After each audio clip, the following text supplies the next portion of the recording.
Namaskar students, I am Arnaja going to discuss about worksheet number 33 of class 7th mathematics. This worksheet is for 26th November 2021. Our topic is comparing quantities. Here we have given ratio to percent. Ratio से percent में कैसे क्या करें?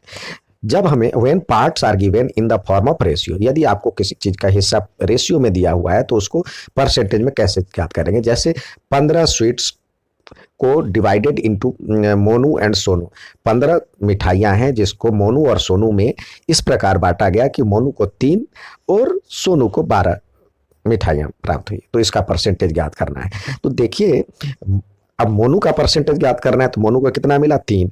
Total कितना था? Total का percentage 3/15, तो यानी 3/15, और परसेंट में चेंज करते तो परसेंट 100 से मल्टीप्लाई करते हैं तो ये हो जाएगा 20%। इसी तरह सोनू का हो जाएगा, टोटल कितना है? सोनू को मिला 12 अपॉन में टोटल कितना है? 15 इंटू 100 यानी 80% हो जाएगा। नेक्स्ट सवाल देखते हैं। यहाँ पे दिया हुआ इंक्रीज और डिक्रीज एज अ परसेंट। आपके पिताजी की सैलरी बढ़ती घटती है तो बढ़ी तो कितने परसेंट बढ़ी आप निकाल सकते हैं। और जैसे आपको दिया होता है कोरोना का पेशेंट कल से आज कमी आती है तो कितने कमी आई तो कितना परसेंट का कमी आया उसको भी निकाल सकते हैं। तो ये देखिए दिया हुआ, let us know the increase और decrease in certain quantity as a percentage of initial. तो जो पहले हुआ उसको इनिशियल के रूप में माने, इनिशियल अमाउंट। यहाँ पे दिया हुआ है जैसे example, the number of illiterate person in a country decrease from 150 lakhs 150 lakh से 100 लाख हो जाता है 10 साल में। तो what is the percentage of decreasing? तो क्या परसेंटेज डिक्रीजिंग का? तो देखिए ओरिजिनल क्वांटिटी यहाँ पे दिया हुआ है, the number of illiterate person initially, तो ये था 150 लाख। अब change in quantity, decrease in number, कितने का डिफरेंस हुआ? 50 लाख का। तो परसेंटेज निकालेंगे चेंज इन क्वांटिटी और चेंज इन मतलब ओरिजिनल क्वांटिटी यहाँ पे रखेंगे, उसको 100 से मल्टीप्लाई करेंगे तो इसको सॉल्व करने पे ये आया आंसर। ठीक है। अब नेक्स्ट कहता है बाइंग और सेलिंग। अब जैसे शॉपकीपर है, शॉपकीपर फैक्ट्री से जो लेता है उसको सीपी कहते हैं, कॉस्ट प्राइस, ये खरीदता है, और इसको कस्टमर को बेचता है तो ये एसपी कहलाता है। यहाँ पे दिया हुआ है buying price of shopkeeper is known as cost price CP, और the price the shopkeeper at which sell as known as selling price. जैसे यहाँ पे दिया हुआ है प्रॉफिट और लॉस के बारे में, अ फ्लावर बेस बाउट इतने में खरीदा और इतने में बेचा, तो ज़्यादा में कम में बेच रहा है और ज़्यादा में खरीदा तो ये यहाँ पे लॉस हो गया। लेकिन अ टॉय कार सोल्ड इतने में बेचा और इतने में खरीदा, कम में खरीदा ज़्यादा में बेचा तो यहाँ पे प्रॉफिट हो गया। और साइकिल इतने में खरीदा इतने में बेचा तो नो प्रॉफिट नो लॉस, यहाँ पे लिखे नो प्रॉफिट नो लॉस। देखते हैं दिया हुआ है, यदि सीपी और कम में खरीदा ज्यादा में बेचा यानी सीपी से एसपी ज्यादा है, ये मुंह जिधर खुला होता है उधर ज्यादा होता है तो वहां पे प्रॉफिट होगा। तो प्रॉफिट बराबर में एसपी माइनस सीपी, यानी दोनों का डिफरेंस, समझे। और ये दोनों बराबर है तो नो प्रॉफिट नो लॉस। और कम में बेचा, ज्यादा में खरीदा था कम में बेचा तो लॉस हुआ। तो डिफरेंस, इसी का डिफरेंस यानी यहाँ पे ये ज्यादा है, सीपी माइनस एसपी होता है। ठीक है। क्या होगा? डिफरेंस मतलब बड़े में से छोटे को घटाएंगे तो सीपी माइनस एसपी हो जाएगा। ठीक है। अब आइए सवाल की तरफ चले। यहाँ पे दिया हुआ है cost of an item is इतना 50 rupees, it was sold with loss of 12%, 12% के लॉस पे उसे बेचा गया। तो सेलिंग प्राइस बताइए। तो सेलिंग प्राइस निकालने के लिए सीपी दिया हुआ है आपको 50 रुपये, लॉस दिया हुआ है 12%, तो इसका 12% निकालें। सीपी माइनस लॉस निकालेंगे तो पहले लॉस कितना हुआ? 12% ऑफ सीपी, जितने में खरीदा था उसी पे पहले जो हुआ उस पे प्रॉफिट या लॉस होगा तो 12% ऑफ इतना। तो इसको जब हम निकाले तो 6 रुपया हुआ। तो अब फॉर्मूला है एसपी बराबर में सीपी माइनस लॉस, तो सीपी कितना है? 50 में से 6 गया तो ये हो गया 44 रुपीज में उसका सेलिंग प्राइस है। ठीक है। नेक्स्ट सवाल देखते हैं। इसी में दिया हुआ है Ruhi purchase a TV for RS 9000 में खरीदी। आफ्टर 2 years शी सोल्ड इतने में, 2 साल बाद इसको इतने में बेच दी। तो क्या हो रहा है यहाँ पे, ज्यादा में खरीदी और कम में बेच रही है, तो क्या होगा, नुकसान होगा, लॉस होगा, लॉस हुआ, क्योंकि सीपी ज्यादा है। कितने का लॉस है, difference between CP minus SP equal to 3000 आ गया।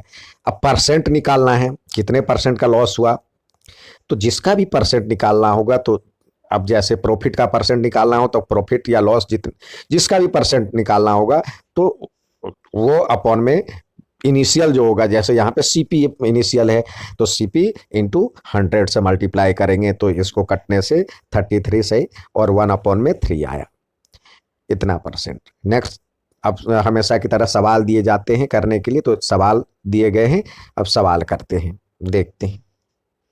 फर्स्ट सवाल दिया हुआ है, एन आइटम वाज सोल्ड, इतने में बेचा गया, फॉर इतना, at profit 5%, what will the cost price. यहाँ पे कुछ मिस्टेक हो गया है, ये 8% होना चाहिए, नहीं तो ये डिवाइड नहीं हो पाएगा पूरी तरह से। यदि आप उसी पे करना चाहें तो 5% यूज कर ले, नहीं तो डिवाइड नहीं हो पाएगा, कंप्लीटली डिवाइड नहीं हो पाएगा। तो ये देखिए, हम 8% रख लेते हैं इसको। तो सीपी नहीं दिया हुआ, सीपी आपको पता करना है। तो सीपी मान लीजिए जो एक्स है, ठीक है, और एस आपको प्रॉफिट दिया हुआ है, प्रॉफिट दिया हुआ है 8%, 8% ऑफ एक्स, एक्स का 8% निकाल लेंगे तो क्या हो जाएगा, 8/100 इंटू एक्स, इसको ऐसे ही रहने दे, 8x/100, और ये दिया हुआ है सीपी, एसपी दिया हुआ, सेलिंग प्राइस दिया हुआ है, एसपी आपको दिया हुआ है 540। इससे आपका एसपी क्या निकल जाएगा, एसपी जो होगा सीपी प्लस प्रॉफिट होता है। तो सीपी आपका आया है एक्स, और एक्स है, और इसमें 8x/100 प्लस कर ले, तो क्या हो जाएगा, इसको सॉल्व करेंगे तो, और नीचे 1, तो यह हो जाएगा 108x। अकॉर्डिंग टू क्वेश्चन यही तो 540 होना चाहिए, 540 यही होगा अकॉर्डिंग टू क्वेश्चन। यहाँ पे according to question 108x equal to 540, ठीक है, अपॉन में 100। तो x बराबर में क्या होगा, 540 अपॉन में 100, ये 108 नीचे आ जाएगा और 100 ऊपर चला जाएगा, तो 8 5 जा, ये 108 5 जा 540 होता है, तो यानी 500। तो सीपी क्या होगा, कितने में खरीदा था, कॉस्ट प्राइस ऑफ आइटम लिखेंगे, cost price of item equal to cost price of an item equal to 540। Next सवाल देखते हैं। नेक्स्ट सवाल है, a shopkeeper bought chair in इतना, सोल्ड इतना, तो गेन परसेंटेज आपको निकालना है। तो आप यहाँ पे देखें, ये सीपी दिया हुआ, सीपी इजकल टू 375, और एसपी दिया हुआ है 400, तो एसपी ज़्यादा है, यहाँ पे सीपी से एसपी ज़्यादा है, तो ऑब्वियसली यहाँ पे प्रॉफिट दिया ही, या गेन लिखें, गेन, प्रॉफिट भी लिख सकते हैं, और गेन दिया हो तो गेन लिखेंगे। तो एसपी माइनस सीपी, तो ये सब्सट्रैक्ट होगा, 400 में से 375 सब्सट्रैक्ट करेंगे तो 25, ठीक है। तो gain percent equal to gain upon में सीपी इंटू 100, तो गेन कितना है आपके पास 25, और सीपी क्या था 375 इंटू 100, इसको यदि हम सब्सट्रैक्ट मतलब काटते हैं तो 25 एकम 25, और यहाँ पे 12 बचा, और ये हो गया। अब इसको काटते हैं तो 5 से और ये जा सकता है, तो ये हो जाएगा 20/3, यानी 20/3%। इसको सही करेंगे तो यह हो जाएगा 6×3 = 18, 6 2/3%। इतने का प्रॉफिट हुआ, इतना ये गेन परसेंट हुआ, गेन परसेंट इजकल टू इतना। ठीक है, यह था आज का वर्कशीट। अच्छा लगे तो लाइक और सब्सक्राइब जरूर करें। धन्यवाद।